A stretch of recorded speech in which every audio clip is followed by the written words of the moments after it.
vaikka päivää molemmille katsojille. Lähdettekö tänään pistäytymään Hiidenportin kansallispuistossa?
Niin mikään reitin tai kansallispuiston esittelyvideohan tämä ei ole.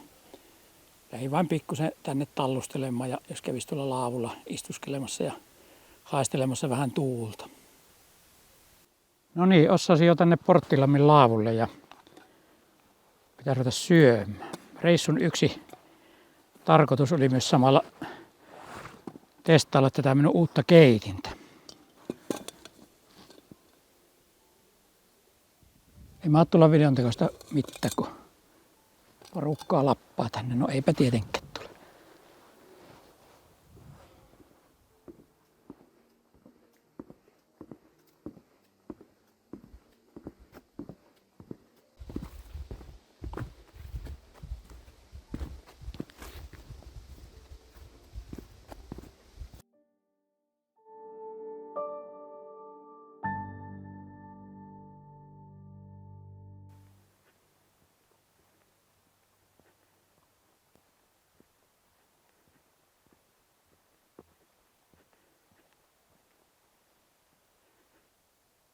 Joo, kävelin tuonne Porttilammin laavulle ja mulla oli tarkoitus kuvata siellä uuden retkikeittimeni ensimmäinen kenttätesti, että miten se pelittää.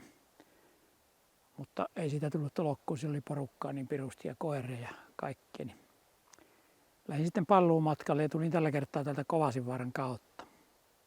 Minä olen yhden kerran eläessään käynyt täällä Hiidenportin kansallispuistossa. Se oli vuonna 2007, kun olin lähdössä Lapin reissulle ja olin ostanut justiin Prismasta 50 uuden repun ja ehkä oli myös vaelluskengät ja kävin niitä täällä testaamassa. Se oli muuten 50 maksanut reppu, niin harvinaisen hyvä se on edelleen olemassa, vaikka ei olekaan enää aktiivikäytössä, jos nyt tämmöisellä passiivistilla mikään on aktiivikäytössä.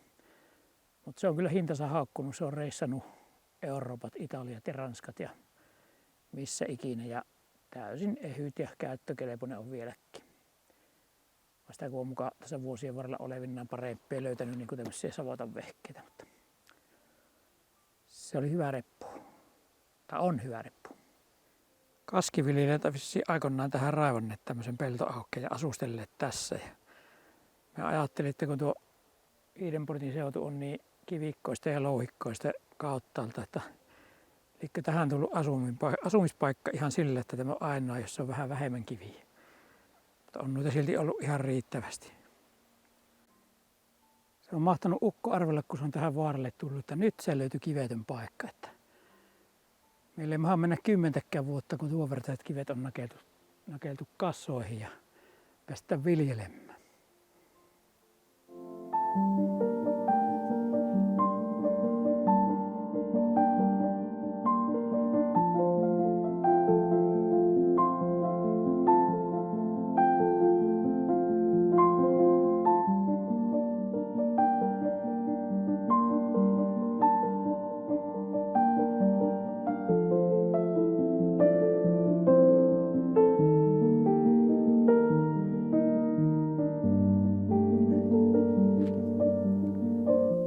Tosiaan oli tarkoitus siellä Porttilammin laavulla niin vähän tätä uutta keitintä kokeilla ja tulihan se kokeiltuakin, mutta kun ei jäänyt jälkipolville mitään todisteita, niin pitää Vielä tässä kotiin lähtiessä, niin tässä ei tämä porttilampi kuin tämän tuo palolammi keittopaikalla, niin keittää vielä kahvit. Tosiaan niin ostin tämmösen joku Priimuksen tämmönen poltin härpäke, niin vähän niin kuin trankian kaveriksi ja osittain korvaamankin sitä, kun se trankia on niin pirun painava. Ja tämä on vain tämmönen kaasupullo päälle pyöräytettävä vekoti. Niin kokeillahan nyt keittää tällä kahvit, miten se onnistuu. Mutta ensin pitää sitten vettä hakemaan.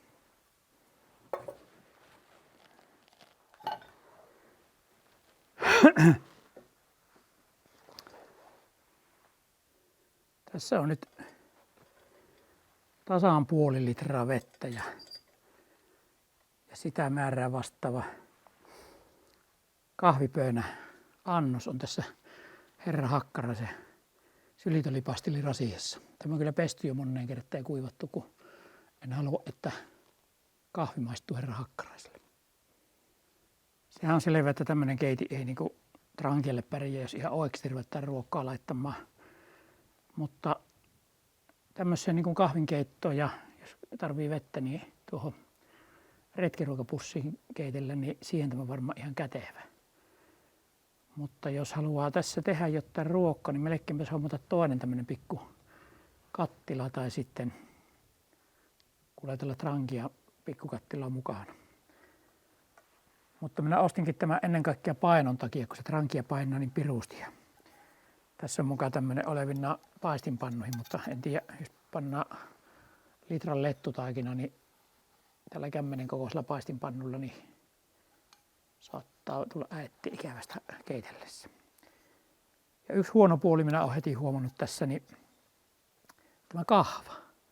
Minä en oikein ymmärrä, kun se näytti kuvissa olevan, että se on niin kuin näin päin asetetaan. Ja kyllähän se pysyy, mutta jos rupeat kaatamaan jotta, hetkinen, tämä ei tässä kaataessa tipu, mutta saattaa muuten, jos sen painoa, niin tipahtaa.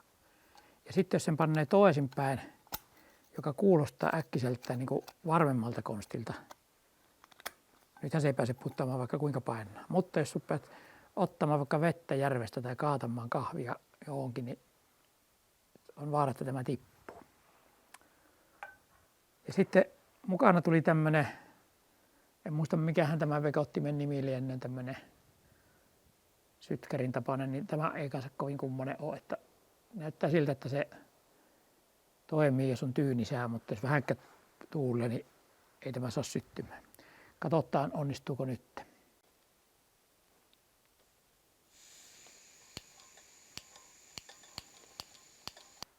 Eihän se onnistunut, kyllä täytyy turvottua ihan normi sytkärin tulitikku. Jos tulitikku suostuu palaamaan tässä tuulessa. Oho. Avataanpa kaasu vähän se jo. Näin.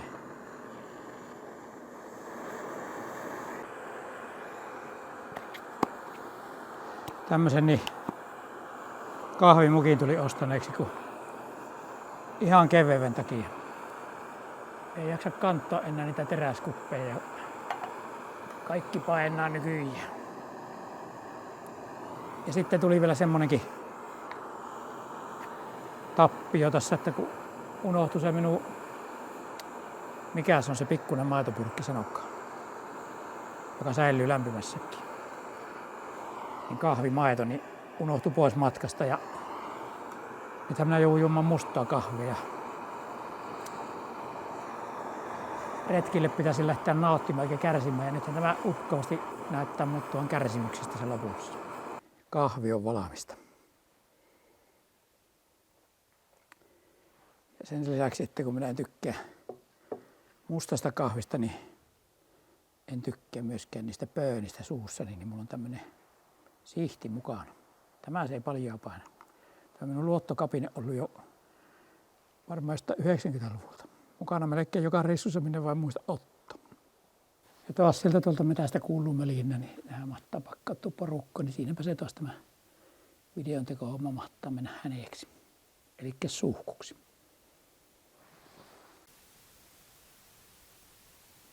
Kyllähän se meni aika häneekseen tänä päivänä tämä videon teko.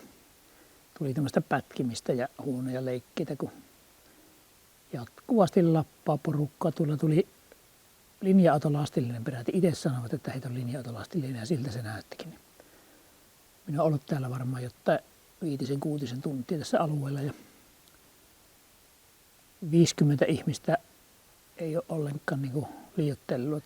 Saattanut olla jopa lähemmänä 100, mitä minä olen täällä ihmisiä nähnyt. Niin tietäessä sitten videoita. Mutta muuten mukava reissu. Videolle ei muuten päätynyt niin tuo kattila tuossa keittimessä, minkä ostin kattilan keittimen kylkeen, niin on todellakin aika vittumainen. Niin ne vain kahvit katu pöydälle, perkele. Tai leikataan pois tuo rumasana.